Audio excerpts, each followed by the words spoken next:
So, andito ngayon tayo ngayon sa may Sharet Sedek at naghihintay tayo ng service ng aking alaga.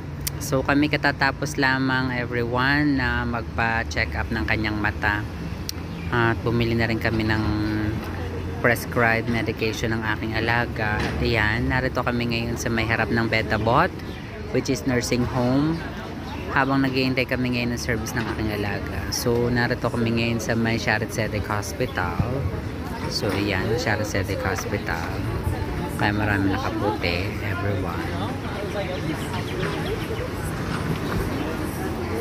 Medyo makulimlim ngayon ng bonggang-bongga. Ang dami kasing ginagawa dito sa may una. Lagi na lang dito ang traffic. Sa may Sharet Sedek. So, I hope dumating na agad ng maaga yung aming service, everyone, ng bonggang-bongga. So, see you everyone. Thank you so much sa mga nag-like, comment, and